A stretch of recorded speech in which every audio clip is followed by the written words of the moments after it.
Hi everyone, this is Allison at the reading room, and I'm finally doing this walkthrough of the Sandwater Children Oracle deck that I've been trying to do for a while. It's kind of a big undertaking because this deck is like such a thing unto itself, and I actually filmed it all once, but the white balance was all off and the colors weren't showing up, so it was not fair to the deck to go ahead with that other filming. So I'm going to do it again.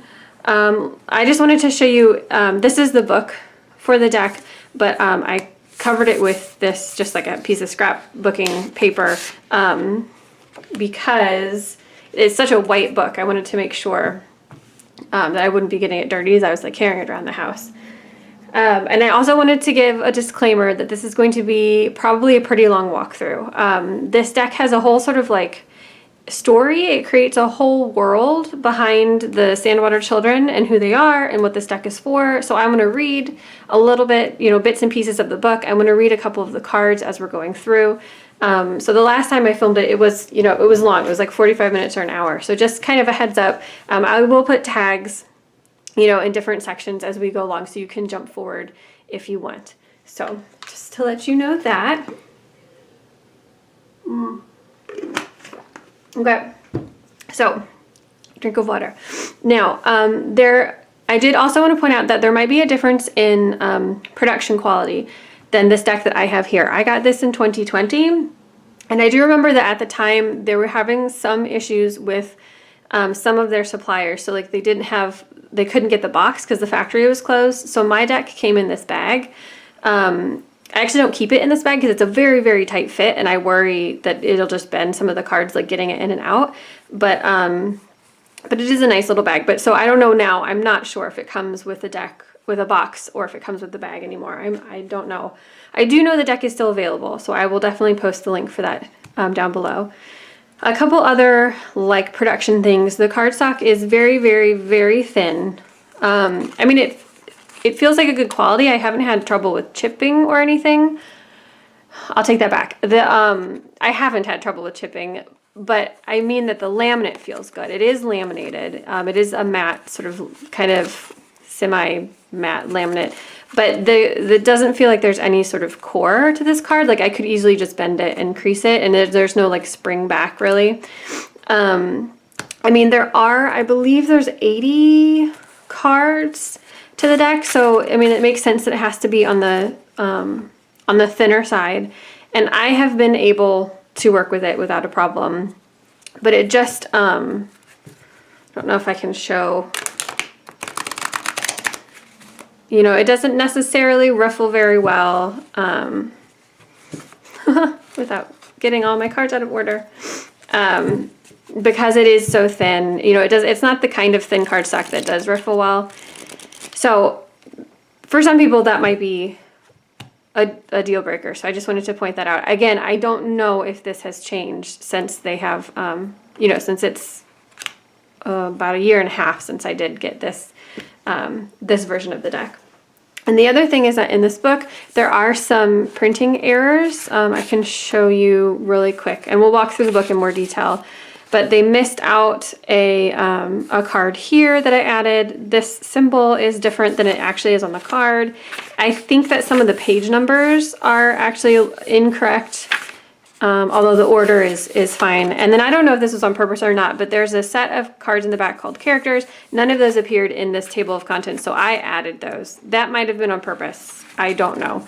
But when I did buy this, I did see on their Instagram that they recognized specifically about some of the incorrect page numbers in the index, and that they were going to fix that. So I feel like this is probably updated, but just kind of to let you know where, those couple of things off the bat before we get started. So now that we have those sort of more business things out of the way, I want to tell you a little bit about this deck. This deck, I'm going to move this out of the way so we can kind of focus on the book, because that's where like the story takes place. This deck is, okay, let me see. So the creators of this deck, let's find them in the back. Adam Fuller and Daniela Huber, and they kind of split the work pretty evenly. It says in the front of the book, like who did what. who did the text, and so on and so forth. So, but I think they split it pretty evenly. So what they did in creating this deck is they sort of created a whole little world of people called the Sandwater Children, who have this sort of mythology around them. Part of that mythology is how they use this deck. So this is meant to be like as close of a reproduction to the deck that the Sandwater Children actually used as we're able to find, these days. So the deck kind of makes an appearance in the mythology of the world. So I'm just going to read you a little bit of the guidebook to kind of give you some background about the world, because one of the reasons why I like this deck so much is that from the moment you open the book, you sort of feel like you're entering into the story of the Sandwater Children. The whole thing is done as if these peoples did exist, and archaeologists and anthropologists have gone back and sort of recreated their what their society would have looked like, and all of that. So I just find that so cool, because I'm a big fantasy fan. So I love being able to sort of like enter a story when I'm reading a book. So I'll just read this really quick. It's a short quote by the Sandwater Children at the beginning. "We come from nowhere and go everywhere. After we fell from the sky to the earth, we found our way through all the habitats. We crawl into the ground, we meet on the seashore, we come and go with the moon. Most people never see us, but we hold the world together. We are the water between the grains of sand." And then you come to, I wouldn't call this an index, I would call this a table of contents that kind of runs through the bigger, sections of the book. And then this is a note from the authors, and I'm just going to read a bit of this again for the flavor text. "The Sandwater Children are a tribe of people who are known to have practiced a hedonistic, animistic, and deeply spiritual tradition. They believed in the balanced existence of feminine and masculine energies in everyone, and orientated themselves with 81 symbols. It is unclear both who created the symbols and how old they are. The Sandwater Children themselves claimed that their ancestors, who were able to fly, passed the symbols on to them. Each of these 81 symbols seems to stand for an experience or a state which one must encounter in order to live a fulfilled life. The members of the tribe tattooed these symbols on their bodies in the order through which they encountered them. They started at their chin and continued the line all the way down to their pubic area and up their spine. Although the Sandwater Children are known to generally have practiced sky burials, there have been a few well-preserved corpses which serve as proof of this tradition. According to their tradition, a person's spirit remains on the earth until it has lived through all the symbols. The undertaker was responsible for providing everyone with a complete selection of tattoos, as well as one final one, which only the dead get, which is actually this symbol right here. Although there is some literature written by the Sandwater Children, there is little historic evidence left about them. Dr. Cornelius Clavier from the University of Winston in Western New York, who used to study them as an anthropologist, claims that it was the fear-based, consumerist, detached lifestyle of the Western world which has made them go extinct. He further explains that lifestyles and religions can be diseases, just like pox or measles, which are known to have eliminated tribes and cultures in the past. The Sandwater Children were known to be mainly nomads that lived among the rocks and mountains, as well as along the sea and in the rainforest.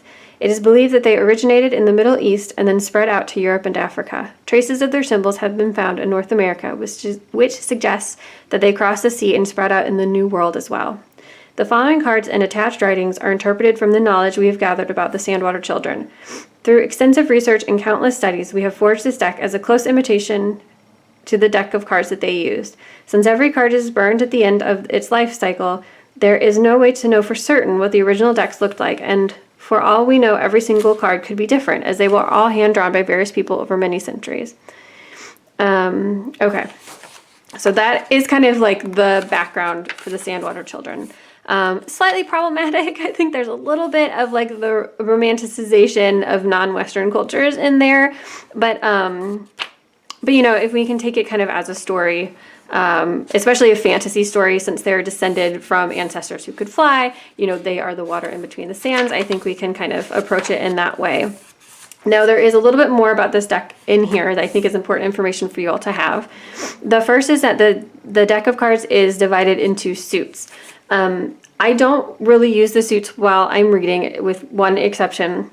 But that is how kind of the creators divided it up. And I like to see that, because it just shows that there was some thought and intention that went in behind the creation of the oracle. So there are 33 masculine symbol cards, and I'll show you. They have on the bottom this blue kind of triangle. There are 33 feminine symbol cards, and they have on the bottom this sort of semicircle in yellow, kind of a goldy yellow. And then there are 14 neutral symbol cards, which have these 3 colors on the bottom.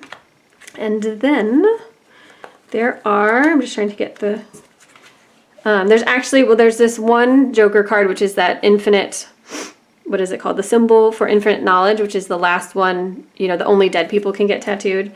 And then there are 14 character cards, which have no symbols on the bottom and no like color codes on the bottom. They're just these full white illustrations. Full illustrations on a white background. And those are sort of like, like characters or archetypes. So let's see if there's anything else in this section. It kind of talks about treating the deck respectfully.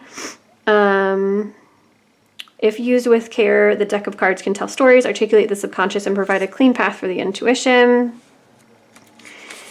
And, but they say treat it respectfully, but do use it with joy and have fun. Okay. And then they do have quite a few card spreads, which is actually one of the reasons why I also like this deck. They're, all the spreads, not all, well, maybe all of them, many of them are story-based. And,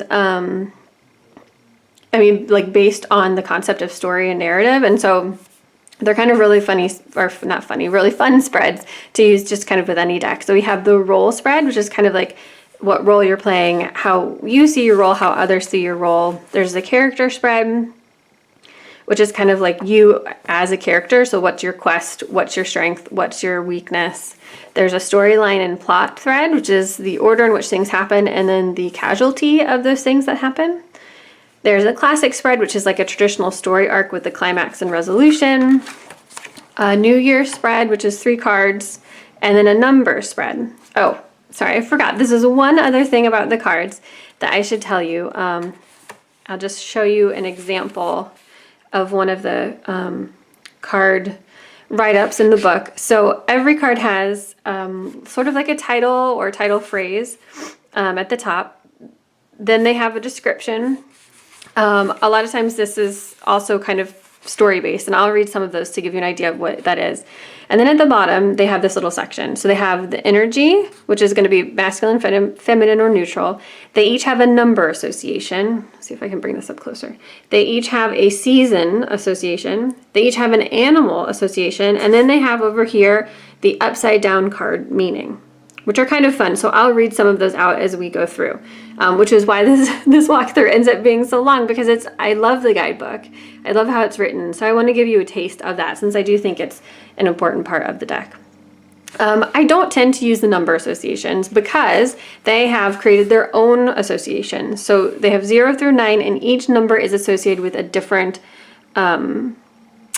like a different biome. So there's 0 frozen seas, 1 the woods, 2 the fields, 3 the desert, 4 the city, 5 the swamp, 6 the rainforest, 7 the ocean, 8 the snow, and 9 the mountains.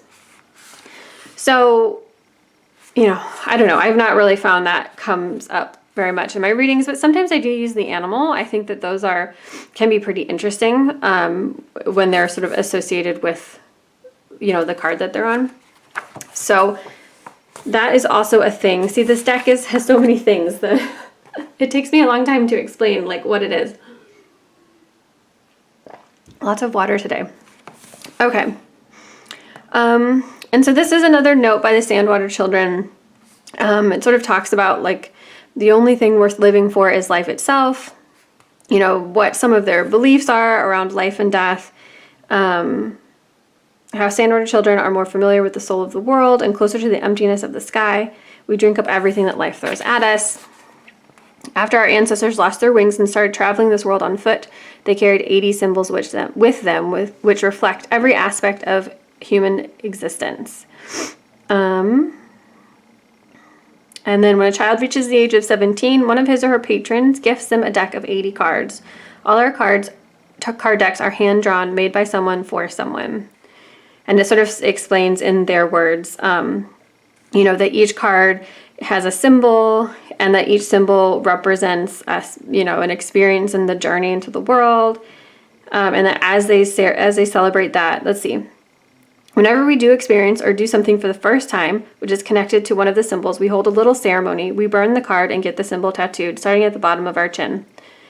So you can kind of see that here. They have like the tattoo symbols going down the middle. Yes.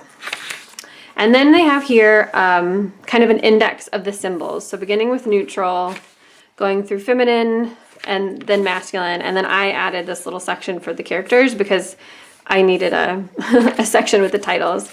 I will say one more thing before we start flipping through the cards. I'll put these here as an example. The cards themselves are very simple. All they have is the symbol and then an illustration. I mean, I guess they have this sort of design at the bottom so you know if it's, you know, what suit it is in, essentially. But they don't have the title. They don't have any keywords. You know, they've got nothing else on them. So, you know, for some people, I also know that that's going to be a deal breaker. I do also usually like to have title and keywords on my cards. So this is pretty like abnormal for me to work with a deck like this. But this is one of those decks that I always work with the guidebook when I use it. I'm never gonna, I mean, when I become familiar with the cards, some of them I do know, and I'll pull it and I'll know what the title is, and that will be enough for me to kind of just go from there. But the write-up in the guidebook is so good, and it is part of what brings me into the story of the deck that I almost always use it with the guidebook. So that's why it doesn't really bother me. But I do want to mention that because I know it can be kind of frustrating for some people. Okay, so let's start going through the cards. I will give you the title, maybe the upside down card if it sounds interesting, the meaning for the upside down card, and then for a few of these as we go along, I'll read maybe some little snippets of the guidebook. And maybe I'll start with this one just to kind of get us going so we have an idea of what the information says. So this first neutral symbol is called being blindfolded. With our eyes wide open, we can read the world, the position of the sun, our opponent's emotions, and all the paths that lead in or out. Once we're blindfolded, all these sights disappear. We are left in the dark while visible to the world and more vulnerable than ever. The first and greatest emotion might be fear, a feeling of helplessness and entrapment. Amidst all this, we forget our senses, which become stronger and clearer once our eyes are closed. We believe that being blindfolded is a path to great insights. All outer distractions are wiped away. Our souls can hear our thoughts, and our hearts can guide the way to wisdom. This is why we love being blindfolded and make it a part of our games. Some of them we play in the fields where everyone can take part. Others take place amongst lovers or friends in the safe darkness of our homes. Once you really let the dark settle, you see that it can be brighter than a fire. Let your senses get to work. The energy is neutral. The number is 0, which if we flip back was frozen seas. The season is winter. The animal is mole. And the upside down card meaning is being senseless. So just kind of to give you the full read up for that one. This is making peace. Just trying to grab one. They are a little slidey. This is selling your soul. The upside down meaning is trying to get your soul back. I'm probably not going to talk about the illustrations very much because for me they're very, very straightforward. Once you know sort of like the key phrase or the title phrase, the illustration immediately makes sense. Okay. This says, deep inside our solar plexus, just behind the center of power, lives the soul. It guards all our values and desires. It shapes our character and dreams. Every now and then, a great chance for you to sell your soul will present itself. Not all of it, maybe just a thread or two of it. And then another and another. And suddenly you're confused, lost somewhere in the woods of other people's ideas. So that's just kind of an example of part of it. This is giving away everything you own. Going home. Upside down is not wanting to go home. This is watching the sunset. Upside down is watching the sun rise. Sometimes they ask questions. So usually in the book, the first paragraph kind of talks about like the idea of watching the sunset. It often brings in like some narrative from the Sandwater Children. And then often if there's a second paragraph, that usually gets more down to like the the shorter kind of takeaway meaning of the card, but sometimes they do ask questions. So this one says, when did you last watch the sunset? Take your time when you do it next, and don't forget to say thank you for all the beauty and the sadness of the past day. This is falling from grace. Upside down is refusing to leave. This is accepting death. The animal is caterpillar, which has to make its cocoon, of course. And then upside down is trying to trick death. This is telling the future. Upside down meaning is telling the future without considering the responsibility. This is missing the ship. Upside down is still trying to catch the ship that you missed. The animal is turtle, I guess, because you were too slow to catch the ship. Falling in love. Upside down is losing yourself while falling in love. So I guess I should say I don't read these cards in reverse, but I do look at the upside down meaning always. This is taking the outstretched hand. And the upside down meaning is not taking the outstretched hand, so that one's pretty straightforward. This is running in circles. The text for this says, it's fun to run in circles. We never have to wonder where we're going, study a map, or remember a landmark.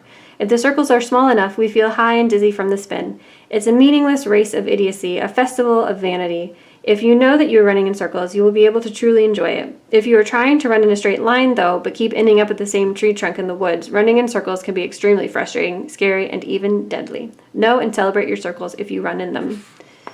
The upside down is not knowing that you're running in circles. The animal is wasp. This one, I'm just going to get a drink of water. This one is called spilling wine. And the upside down is being afraid to spill the wine. And this is our last neutral, and this is starving. Upside down is starving without knowing it. Okay, and then we move into the feminine symbols. And there are more feminine and masculine than neutral. I think there's almost like twice as many, or maybe just slightly more. Okay. This is building an altar. Upside down meaning is searching for a home. We build altars to organize our world and what has meaning to us. At times we build altars alone, sometimes with others. We leave the altars that we build in the wilderness, where we made them, for the wolf cubs and the rain to play with. These altars go back where they came from, into the air and the earth. Others we keep close to us, where we sleep and eat.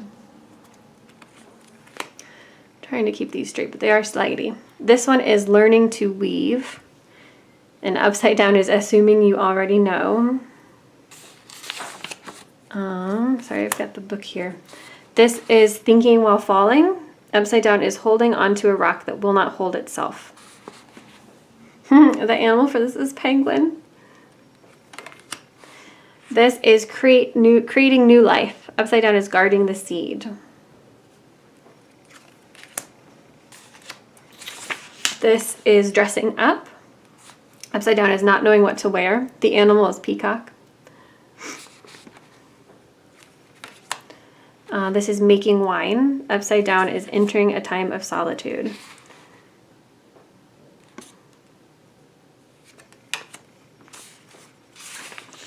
This is decorating trees with flowers.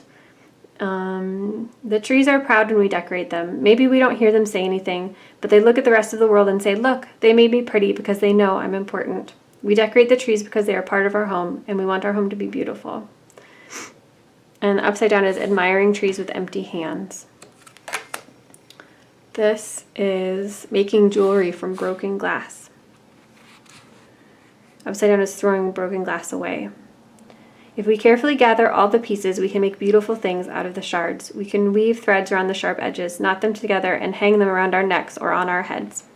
What was once deadly and sad becomes a treasure just because we worked with it. This is drawing lines.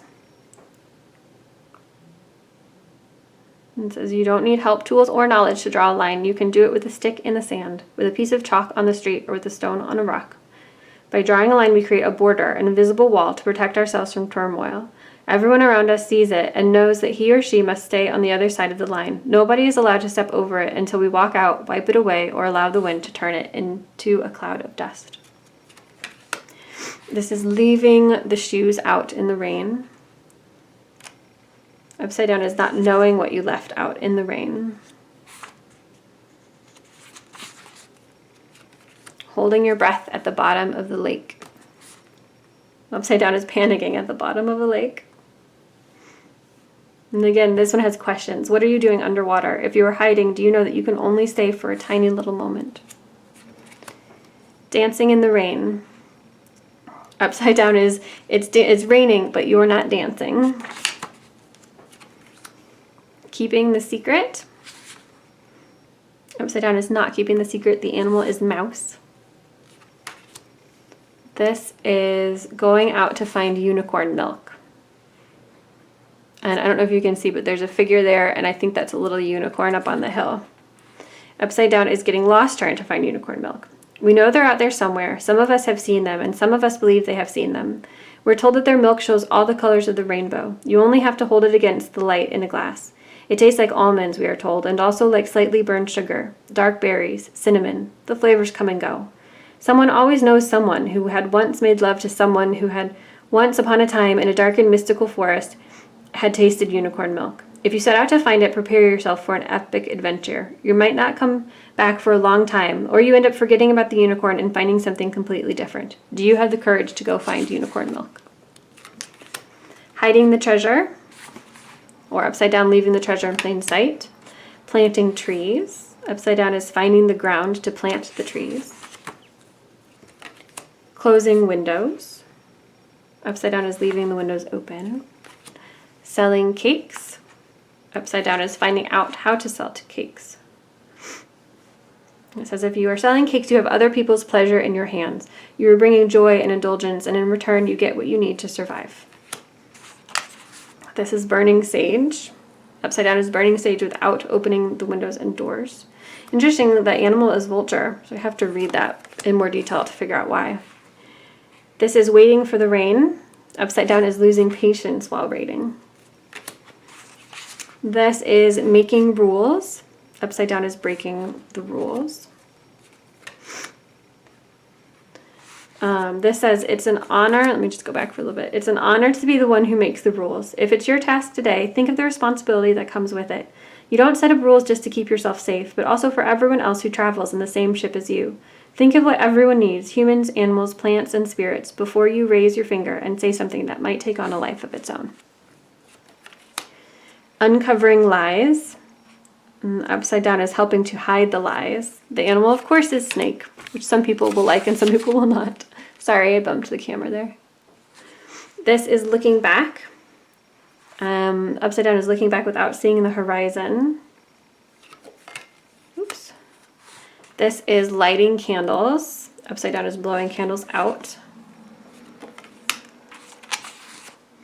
This is seducing the enemy. Upside down is running from the enemy.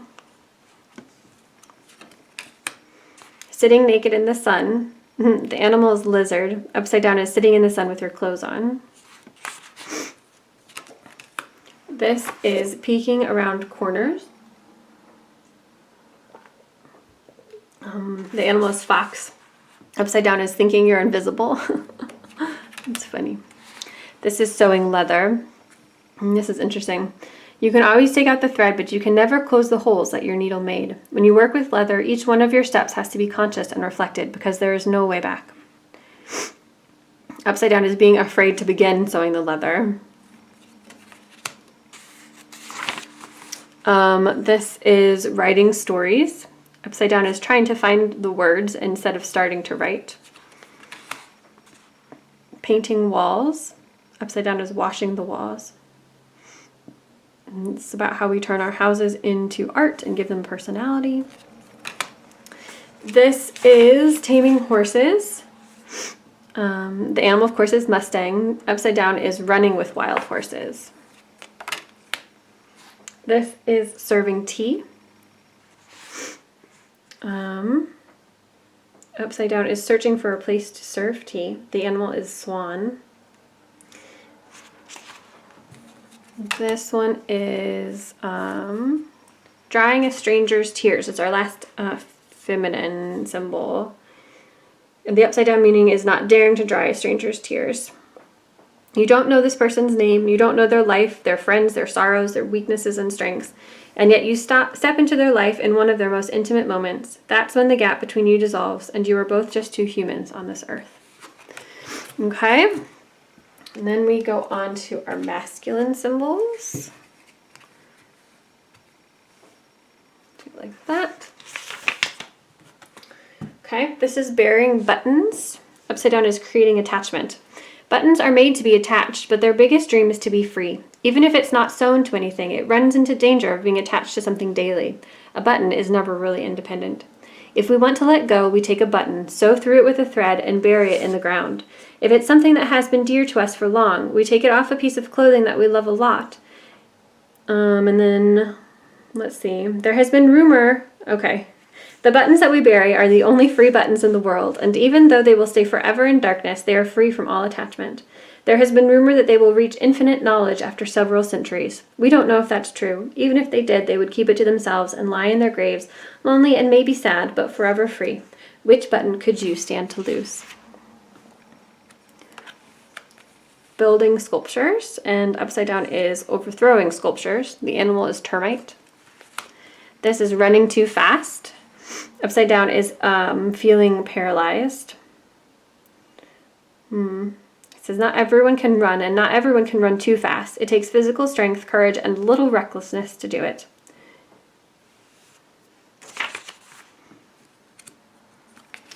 This one is pulling out your teeth. And the upside down is waiting for someone to pull out your teeth. So I'll give a little story about this one because it's kind of how this deck has shown up for me. I have pulled this card multiple times when my son, who's 6 now, has had a very loose tooth that just like hasn't wanted to come out. And it's, you know, you want to pull it out, but it's just like not quite ready. It's got like that one little thread that's still attached. And so then I've like 2 times I think this card has come up. Just so literal. So it's very funny. I mean, it's about things that like you have to do yourself. You can't ask anybody else to do it. So you have to go ahead and take the action, even if it's painful. But I just liked how it showed up very literally for me. That's funny. This is looking for treasures in the desert. Upside down is ignoring the treasures. This is finding a voice. Upside down is staying silent. Sitting in silence. Upside down is preaching. And the animal is owl. This is not trying to explain the miracle. Upside down is explaining the miracle. Sometimes it's better to live with a myth. Humans can get to the bottom of a lot of things. We can dissect every part of the universe into a billion little pieces and explain every little shard and glitter along the road. Sometimes we have to, in order to be great. Many masterworks of medicine, architecture, or art would never have come to exist without the urge for knowledge and understanding. Sometimes, however, it's more rewarding to enjoy the shadows on the wall than analyze the light. Those are the moments when we allow ourselves to be speechless in wonder, stupefied by the marvels of this world. This is wearing hats. Upside down is forgetting which hat was yours. And this one's about like different like characters and stories that you put on depending on what hat you're wearing. This is sharpening knives. Upside down is forgetting to sharpen the blade. When you sit down to sharpen your knife, you know that something will happen. You're going somewhere, you will do something, and all your tools will have to be ready.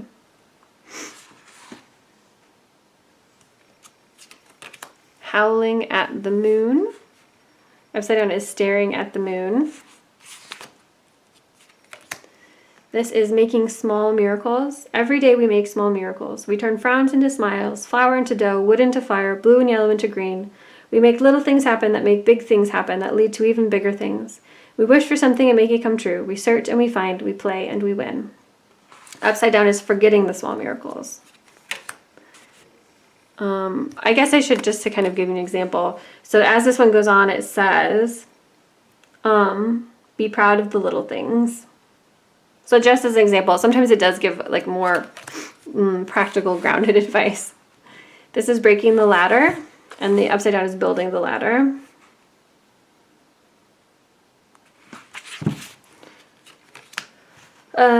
Breaking bottles, and upside down is not hitting hard enough. How satisfying and terrifying it is, the sound of breaking glass.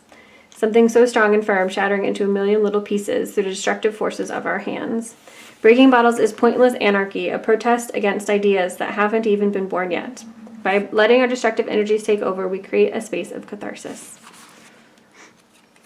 This is taking the pill. Upside down is hiding the pill. You have to swallow it. You know you do. Don't shove it under a rug. Don't spit it out. You know that once you swallow it, its healing powers will start working. This is challenging a stranger. Upside down is ignoring the stranger. This is catching the wave. Upside down is waiting for the wave. This animal's penguin again. I guess maybe they reused some animals. This is walking without a sound. Upside down is trying to walk without a sound with your shoes on. Drinking to remember. Upside down is drinking to forget. Stealing bread. Upside down is stealing bread without hunger. Sometimes the world isn't black and white, and the bad thing is actually a good thing. Sometimes it's right to do wrong to make it right. In those moments, you're allowed to turn all the rules you otherwise honor and respect upside down. It's a slippery road, this one. You better be sure that you feed a body, or save a soul with your bad deed, because if you don't, the bad thing is really just the bad thing. Following footprints. Upside down is leaving footprints behind. This is watching the wind. Upside down is turning away from the wind. When we watch the wind, we are looking for signs. We listen to the stories that it might carry and the promises it will make. We know it will bring something, but what will it be? Only if you watch, listen, and smell very closely will you know. Singing to the river and listening to the river is the upside down. I pulled this one day when I was about to go hiking down to a river, actually. And it's about the river carrying the song down to like the larger body of water. This is yelling at the mirror. Upside down card is overlooking the face in the mirror. You know that face in the mirror. Sometimes you get along better, sometimes worse. On some days it's familiar, on others it's strangely foreign. Then there are those days in which you just want to yell at the mirror. Reading out loud. Upside down is choosing the stories. This is climbing walls. Upside down is building a wall. Walking on ropes. Upside down is searching for your balance. The animal is cat. This is dancing off the dust. And this is upside down is remaining in the dust. You're a king or a queen at heart if you dance off the dust. Instead of silently brushing it off, you get out of your den, rise up, and dance. This is building trails. The animal is ant. The upside down card is finding the path. This is drawing in the sand. Upside down is trying to preserve drawings in the sand. This is running into the storm. Upside down is running from the storm. You better have a good reason if you decide to run into the storm. I think this one is kind of like running into the tower almost. Burning buildings. Upside down is putting the fire in burning buildings out. And this, I don't know if you can see, this person actually has like a torch. So it's about actively burning buildings. When we burn buildings, we destroy the very idea of being settled. Buildings are stable and firm, and they invite us to be the same. Blah, blah. We can design our own little kingdoms and decide who we want inside. That's why some of our ancestors refused to live in them. They were afraid that their souls might grow roots and their hearts would become fearful of the unknown. This one is dreaming about cannibals. Upside down is getting lost in the dream. Let's see. There are stories there full of beauty and darkness, metaphors and symbols of what the ancestors used to know. While we dream, we open an invisible door to these stories. Some of them place themselves on us like a soft blanket on a cold winter's day. Others, like the cannibal's dream, come like an icy tide and pull us underwater where we cannot breathe. But then suddenly we realize that it's all a dream. The soothing realization wraps itself around us, And as we fall on the softest clouds of relief, it was all just a dream. And now that we know, we are happier than ever before. And then this is the Joker card, or the symbol that only the dead can get tattooed. It says, if you encounter the symbol of infinite knowledge, it means that you are asking too many questions. The living can only understand the wisdom of the living. If you try to reach further, far beyond the cloud, you will lose your mind. It is now time to stop asking because you already know everything you have to know. That's kind of funny. Okay, and last are the character cards. There's just a handful of these.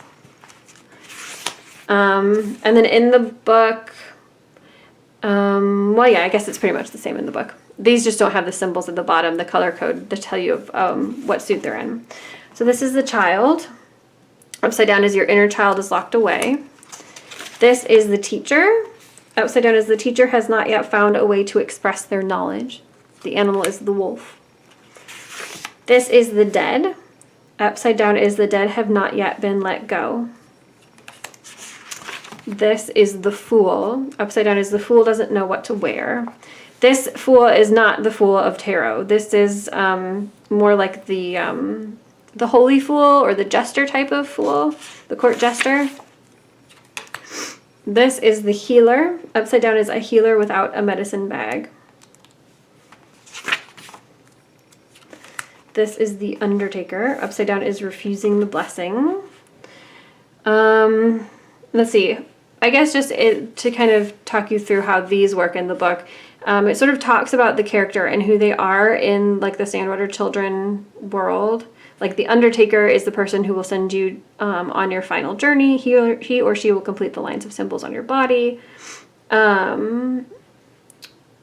Okay, blah, blah, blah. If you are the Undertaker, you have the honorable mission of sending us on our last journey. With your blessing, we can go and find rest. Your work is peaceful and undisturbed. The dead honor you with their silence, and the living with their songs.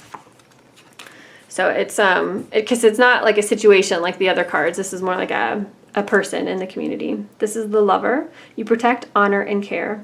You read minds and fulfill wishes that don't even exist yet. You find bliss in the pure presence of your beloved. You are the lover, the most exciting, wonderful version of yourself. Upside down is looking for the beloved. This is the ancestor. Upside down is the ancestor is younger than you thought. This is the actor. Upside down is acting an ambiguous role.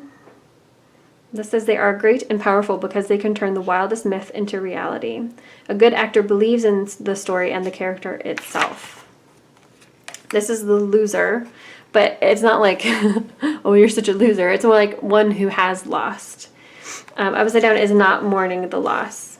However big and significant your loss is today, don't ever let experience of losing keep you from opening your life and heart once again. Mourn and be sad, but when the first rays of sun show up, let them in. This is the maniac. There's one sentence that the maniac never says: I can't do it. According to him, he can do all the things all the time, everywhere and forever. Upside down is refusing to rest. This is the monster catalyst. Some humans enter a room and by the time they leave, nothing is the same anymore. That's how you know that the monster catalyst has just made a visit. Upside down is not acknowledging that you are the monster catalyst. And then this last card is the ghost. If you don't know who it was probably the ghost. Upside down is not feeling the touch. And that's it. So let's zoom back out. Yep, we're right about 45 minutes. So just a couple final thoughts on the deck. I like how unique it is. I like how deep into story you get when using this deck. This is probably the deck that I have that does that best. I would love if more of my decks did that. I really like how the guidebook is written. I usually use it with the guidebook. But I don't tend to use this deck for just like any old reason. I really just pull it when I feel like playing, when I feel like doing something with story but not reading fiction, but I want to use a deck, but I want story, so I come here. So I don't use it that often, but I really do enjoy this deck, and I'm glad that I have it in my collection, and it's not one that I would get rid of. I was gonna say, oh, the very last thing I was gonna say is the symbols. The symbols are really cool. I think one of the authors, Daniela, has an Instagram. She is a tattoo artist, and she will create sort of like individualized, unique tattoos for you that mean something. You know, like you say you want to represent an experience in your life, and she'll create a set of tattoos, like a set of symbols for a tattoo to represent that experience for you. So I'm pretty sure she did all of the symbols. And I think that's a really cool sort of like underlying like way that this deck sort of came to be. For me, I usually don't see any relation between the symbol and like the picture on the card, or the phrase, the key phrase of the card.